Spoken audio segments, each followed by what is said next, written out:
Hello students, 12th ஸ்டாண்டர்டில் ரே optics ரொம்ப ரொம்ப முக்கியமான ஒரு சாப்டர். இந்த ரே ஆப்டிக்ஸில் என்சிஆர்டியில் லாஸ்ட் கொஸ்டின் பார்க்கலாம் எப்படி சால்வ் பண்ணுறதுன்னு. இது ரொம்ப இன்ட்ரெஸ்டிங்கான கொஸ்டின் ஆஸ் வெல் அஸ் ரொம்ப இம்பார்ட்டண்டான கொஸ்டின். உங்களோட போர்டு எக்ஸாம்ஸில் பிஒய்க்யூவில் நிறையா தடவை இந்த கொஸ்டினை கேட்டிருக்காங்க. ஸோ நம்ம எப்படி சால்வ் பண்ணலாம் அப்படிங்கிறத நான் இப்போ உங்களுக்கு சொல்லித்தரேன். வாங்க போகலாம். இந்த கொஸ்டினை நான் படிக்கிறேன். A equiconvex lens is in contact with a liquid layer on top of a plane mirror சொல்லியிருக்காங்க. அப்போ ஒரு பிளேன் மிரர் இருக்கு, அது மேல ஒரு லிக்விட் இருக்குது, அதுக்கு மேல ஒரு கான்வெக்ஸ் லென்ஸ் வச்சிருக்காங்க. A small needle with its tip on the principal axis is moved along the axis until its inverted image is found at the position of the needle அப்படின்னு சொல்லியிருக்காங்க. அப்போ ஒரு நீடில் எடுத்திருக்காங்க, அந்த நீடில இப்படி செக் பண்ணிட்டே வராங்க. அதாவது மிரர் மேல அடிச்சு ஒரு ரியல் இமேஜ் ஃபார்ம் ஆகும். எந்த சைடு ஃபார்ம் ஆகும்? இந்த லெஃப்ட் சைட்லயே தான் ஃபார்ம் ஆகும் அந்த ரியல் இமேஜ். அப்போ அந்த மிரர் இப்படி வச்சுட்டே வராங்க, அந்த நீடில இப்படி அட்ஜஸ்ட் பண்ணிட்டே வராங்க. கரெக்டா the distance of the needle from the lens 45 centimetre இருக்கும்போது அந்த அந்த இமேஜ் அந்த ஆப்ஜெக்டோட ஓவர்லேப் ஆகுது, இன்வெர்டட் இமேஜ். ஓகேவா? நெக்ஸ்ட் என்ன பண்றாங்கன்னா அந்த லிக்விடை ரிமூவ் பண்ணிட்டு இதே எக்ஸ்பெரிமெண்ட்டை ரிப்பீட் பண்றாங்க. அந்த நீடில அட்ஜஸ்ட் பண்ணிட்டே வராங்க. அப்ப என்னன்னா அந்த 30 சென்டிமீட்டர்ல அந்த இமேஜ் ஃபார்ம் ஆகி ஓவர்லேப் ஆகுது. அந்த நீடிலோட ஆப்ஜெக்ட், அந்த நீடிலும் அந்த நீடிலோட இமேஜும் ஓவர்லேப் ஆகுது. What is the refractive index of the லிக்விட்னு கேட்டிருக்காங்க. அப்போ இந்த கொஸ்டின்ல ஃபர்ஸ்ட் நம்ம பார்க்க வேண்டியது என்னன்னா, எப்போ ஒரு ஆப்ஜெக்டும் அதனோட இமேஜும் ஒரே இடத்துல வரும், சென்டர் ஆஃப் கர்வேச்சர்ல வைக்கும் போது வரும். அப்ப இந்த 45 சென்டிமீட்டருங்கிறது என்னது? இந்த மிரரு, லிக்விடு, அந்த கான்வெக்ஸ் மிரரு, இது மூணோட காம்பினேஷன் இருக்குல்ல, அந்த மூணோட காம்பினேஷனோட சென்டர் ஆஃப் கர்வேச்சர், அத ரேடியஸ் ஆஃப் கர்வேச்சர், அதுதான் 45 சென்டிமீட்டர்னு கொடுத்துருக்காங்க. இப்ப அடுத்தது என்ன பண்றாங்க? அந்த லிக்விடை ரிமூவ் பண்ணிட்டு அந்த காம்பினேஷன், கான்வெக்ஸ் மிரரையும் அந்த கான்வெக்ஸ் லென்ஸையும் அந்த மிரர் இருக்க காம்பினேஷன் 30 சென்டிமீட்டர்னு சொல்லியிருக்காங்க. அப்ப நம்ம டயக்ராம் வரைஞ்சிடலாம். கேஸ் நம்பர் 1ல நம்ம டயக்ராம் வரைஞ்சோம்னா ஒரு லென்ஸ் இருக்கு, இங்க லிக்விட் இருக்கு, மிரர் இருக்கு, இங்க அந்த ஆப்ஜெக்டும் அந்த இமேஜும் இப்படி வருது. ஸோ இந்த லென்த் 45 சென்டிமீட்டர்னு கொடுத்துருக்காங்க. இது centre radius of curvature of the combination that is equal to 45 centimetre. இதை நான் எப்படி எழுதலாம்? தட் இஸ் ஈக்குவல் டு ஒரு மிரர், அது மேல ஒரு லென்ஸ் பிளஸ் ஒரு biconcave lens, plano concave lens. இது ரெண்டையும் காம்பினேஷன் பண்ணினா இதனோட ரிஃப்ராக்டிவ் இண்டெக்ஸ் μ2, இதனோட ரிஃப்ராக்டிவ் இண்டெக்ஸ் μ1 வச்சுட்டோம்னா இதனோட காம்பினேஷனோட இதுதான் கேஸ் நம்பர் 1 45 சென்டிமீட்டர் வருது. சரியா? நெக்ஸ்ட் கேஸ் நம்பர் 2 என்ன சொல்றாங்க அப்படின்னா, இந்த லிக்விட் எடுத்துடுறாங்க. அப்ப வெறும் மிரரும் இதுவும் மட்டும் இருக்கு. அப்ப இந்த காம்பினேஷனுக்கு ரேடியஸ் ஆஃப் இது R1 வச்சுக்கலாம், இது R2 that is equal to 30 centimetre அப்படின்னு கொடுத்துருக்காங்க. ஜென்ரலா R ஈக்குவல் டு 2F, இதுதான் நம்ம பார்த்திருக்க ஃபார்முலா. ஆனா இந்த கேஸ்ல ரொம்ப ஜாக்கிரதையா இருக்கணும், ஏன்னா மிரர் இருக்குது. ஏன்னா இங்க ஒரு மிரர் இருக்கு. இப்ப நம்மளோட பாயிண்ட் என்னன்னா, மிரரையே நம்ம ரிமூவ் பண்ணணும், கம்ப்ளீட் மிரரை நம்ம ரிமூவ் பண்ணணும். எப்படி ரிமூவ் பண்றது? R equal to 2F. எப்போ நார்மலா ஒரு லென்ஸ் இப்படி இருக்கு, நார்மலா ஒரு லென்ஸ் இந்த மாதிரி இருக்கு.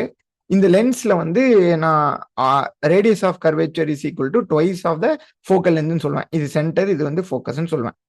பட் இதுக்கு மேல நான் மிரர் வச்சுட்டேன், பிளேன் மிரர் வச்சிருக்கேன் அப்படின்னா it acts like double lens. இப்ப ரே இங்க என்டர் ஆகும், என்டர் ஆகிட்டு மறுபடியும் இங்க போய் ரிஃப்ளெக்ட் ஆயிட்டு மறுபடியும் இங்க இப்படி வரும் இல்லையா? அப்ப இந்த மிரர் ஈக்குவலண்ட்டை நான் எப்படி எழுதலாம்னா, ரெண்டு லென்ஸின் கான்டாக்ட் மாதிரி எழுதலாம். நான் இந்த ரெண்டு லென்ஸின் கான்டாக்டுக்கு ஃபோக்கல் லென்த் என்ன வரும்? இப்ப இந்த வெறும் இது ஃபோக்கல் லென்த் F1 வச்சுக்கிறேன், இதனோட F1 வச்சுக்கிறேன். அப்ப இது காம்பினேஷன் ஃபோக்கல் லென்த் என்ன வரும்னு சொல்லுங்க பார்க்கலாம். ஸோ இது F1, இதுவும் F1. So what is that formula? இதனோட combination 1 by f equal to 1 by f1 plus 1 by f1. So f வந்து என்ன வரும், f1 by 2 வரும். அப்ப மிரர் இருந்ததுன்னா, இல்ல ஒரு லென்ஸுக்கு சில்வர்டு சர்ஃபேஸ் இருந்தது அப்படின்னு சொன்னா நம்ம ரொம்ப கேர்ஃபுல்லா இருக்கணும். அந்த சென்டர் ஆஃப் இந்த மிரர் காம்பினேஷனோட ஃபோக்கல் லென்த் வந்து என்னது, f1 by 2. அப்ப radius of the curvature of the mirror with lens எவ்வளவு வரும், equal to twice of focal length, that is equal to twice of f1 by 2, that is equal to f1. சொல்றது புரியுதா? அப்போ இதனோட R2 equal to 30 centimetre அப்படின்னு கொடுத்துருக்கான் அப்படின்னா இதனோட மீனிங் என்னது, இதனோட மீனிங் என்ன, இங்கிருந்து நமக்கு தெரிஞ்சு போச்சு. இதனோட ஃபோக்கல் லென்த், எதனோட ஃபோக்கல் லென்த், இந்த லென்ஸோட ஃபோக்கல் லென்த். இந்த லென்ஸோட ஃபோக்கல் லென்த் வந்து f1 இருந்தது அப்படின்னா, இந்த லென்ஸோட ஃபோக்கல் லென்த் வந்து f1 இருந்ததுன்னா I can tell f1 equal to 30 centimetre. f1 equal to 30 centimetre. Next அதே மாதிரி இந்த லென்ஸோட காம்பினேஷன் வந்து நமக்கு என்னன்னு தெரியாது, இதனோட ஃபோக்கல் லென்த் வந்து நமக்கு தெரியாது. ஸோ அதை வந்து நம்ம இப்போ வந்து கண்டுபிடிக்கலாம். அப்போ இங்க காம்பினேஷன் கேஸ் 1 நீங்க பாருங்க, r equal to 45 சென்டிமீட்டர்னு கொடுத்துருக்காங்க. அப்போ இந்த மிரர் இல்லாம இந்த காம்பினேஷன் எடுத்துக்கலாம். மிரர் இல்லாம இந்த காம்பினேஷன் எடுத்துட்டோம்னா, without a mirror, I am talking about without a mirror. So just இப்படி இருக்கு இந்த லிக்விட், இது வந்து f1, இது வந்து f2. இந்த காம்பினேஷனோட இங்க மீனிங் என்ன, இந்த காம்பினேஷனோட ரேடியஸ் வந்து 45 சென்டிமீட்டர் அப்படின்னா இங்கிருந்து R1 equal to 45 centimetre. That means இதனோட f combination f equal to எவ்வளோ, 45 சென்டிமீட்டர்னு கொடுத்துருக்காங்க. ஏன்னா மிரர் இருக்கிறதுனால f is equal to 45 centimetre. Okay, so இங்க வந்து நம்ம 45 சென்டிமீட்டர் கொடுத்துருக்கோம். So that is equal to lens plus lens. So 1 by f equal to 1 by f1 plus 1 by f2. So 1 by f ஓட வேல்யூ என்ன, 45 centimetre equal to 1 by f1. 1 by f1 ஓட value என்ன, 1 by 30 plus 1 by f2. f2ங்கிறது என்னது, இந்த concave அந்த லிக்விடோட focal length, plano concave லென்ஸோட focal length. So இங்கிருந்து நம்ம f2 கால்குலேட் பண்ணலாம். So 1 by f2 is equal to minus 1 by 19 வரும். So f2 is equal to minus 90 centimetre. இது எதுக்கு, அந்த பிளானோ கான்கேவ் லென்ஸ்க்கு, பிளானோ கான்கேவ் லென்ஸ் வித் லிக்விட்க்கு. இப்போ நெக்ஸ்ட் பார்ட்டு நம்ம வந்து ரேடியஸ் ஆஃப் கர்வேச்சர் தெரியும், ரிஃப்ராக்டிவ் இண்டெக்ஸ் தெரியும். நம்ம லென்ஸ் மேக்கர் ஃபார்முலா யூஸ் பண்ணி இதை சால்வ் பண்ண வேண்டியதான். ஸோ இதுக்கு focal length formula 1 by f1 is equal to mu1 minus 1 by mu into 1 by r minus of minus 1 by r. கொஸ்டின்ல இதனோட mu1 வேல்யூ கொடுத்துருக்காங்க. mu1 வந்து 1.5ன்னு கொடுத்துருக்காங்க. நெக்ஸ்ட் நம்மளோட இந்த லிக்விட், இது அன்னோன் ரிஃப்ராக்டிவ் இண்டெக்ஸ் mu2, இதுதான் கண்டுபிடிக்கணும்.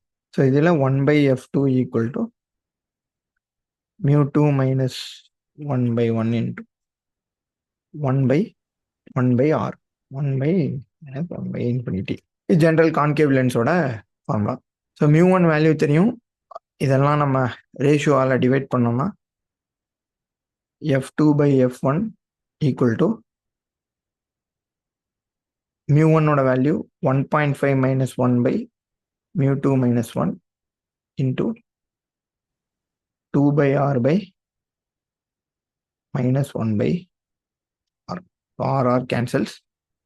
So f2 வேல்யூ நமக்கு தெரியும், என்ன வேல்யூ வந்தது, minus 90 சென்டிமீட்டர். f1 வேல்யூவும் நமக்கு தெரியும், that is 30 சென்டிமீட்டர். அதை சப்ஸ்டியூட் பண்ணோம்னா minus 90 by 30 equal to 0.5 by into 2 by 1 minus mu2. So from here minus 3 equal to 1 by 1 minus mu 2. So mu 2 will be equal to 4 by 3. It is 1.33. இதுதான் கரெக்டான answer.